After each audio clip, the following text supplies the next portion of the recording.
There are mornings when America wakes up and realizes the greatest threat to the nation doesn't come from the Mexican border, doesn't come from cargo ships crossing the Atlantic, and doesn't come from impoverished neighborhoods where violence and drugs seep into everyday life. That threat appears inside a quiet suburban home painted beige like every other house on the block, with neatly trimmed grass and a U.S. flag hanging from the porch. And the owner of that home is not a wanted criminal. The man living there is a federal judge, someone who once stood behind a wooden bench, handing down heavy sentences to drug traffickers, and was known throughout the community by one word: honorable.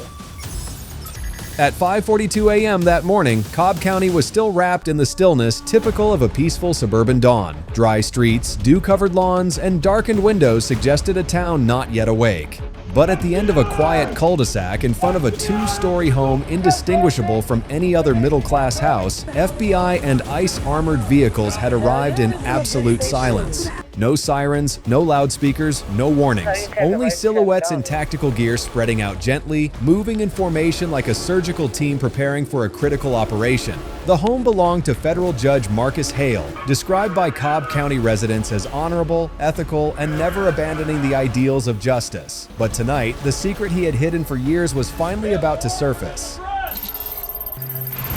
The breacher team approached the front door using tools to evaluate force resistance and structural integrity. No traps, no excessive reinforcement. They signaled readiness. A single steel hammer strike echoed, followed by a decisive door hit. In that moment, everything inside the quiet home erupted into chaos. A wall clock fell to the floor. Decorative items toppled. Upstairs, someone jolted awake in panic, but it was too late to react. Federal agents flooded the house like an unstoppable current.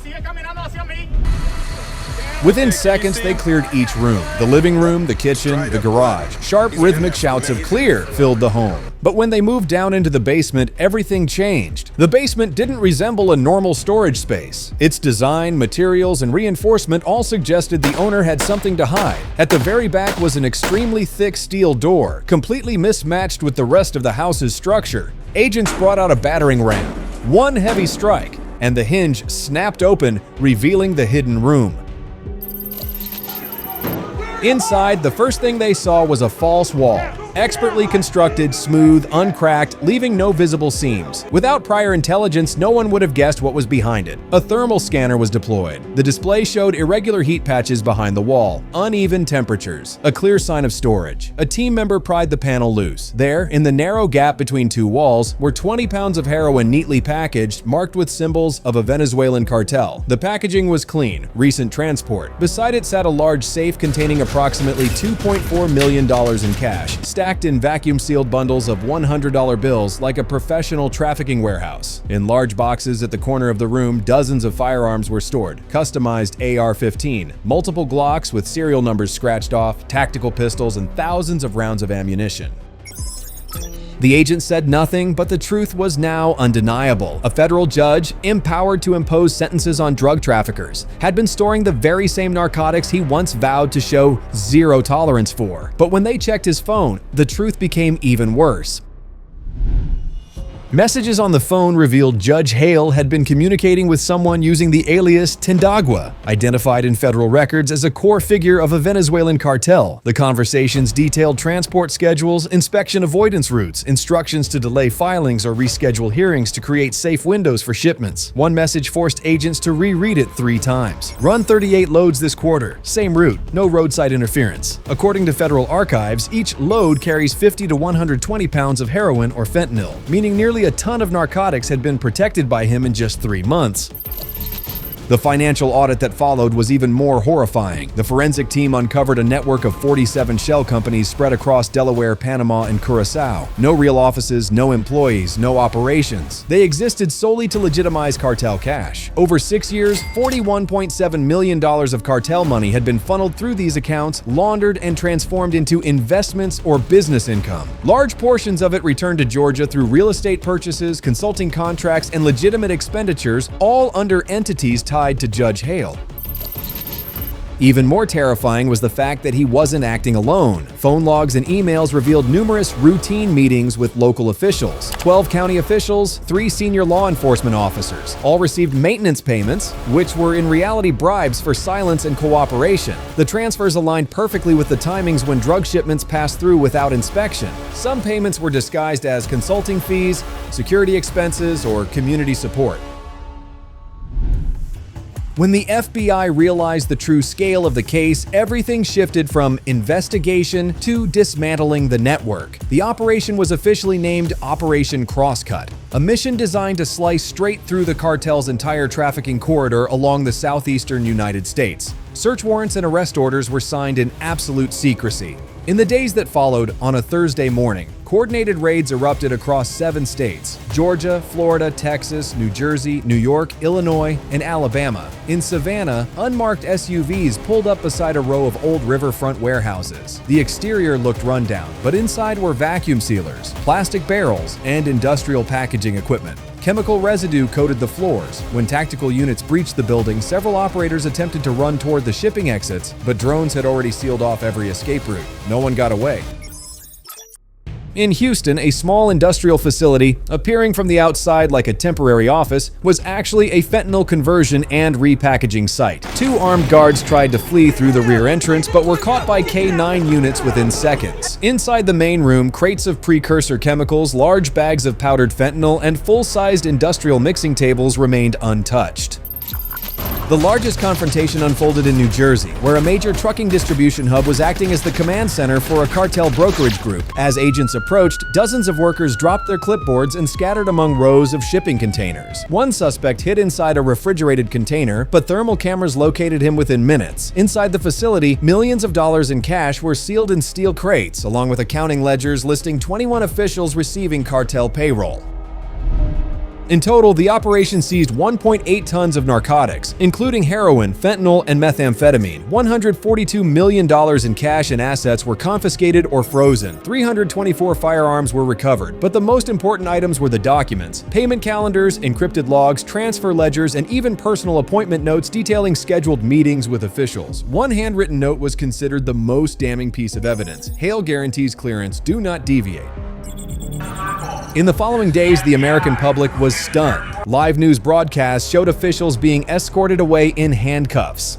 At multiple government buildings, employees watched in disbelief as co-workers were taken into custody. Outside courthouses, citizens held signs reading, "If the law is criminal, what justice remains?"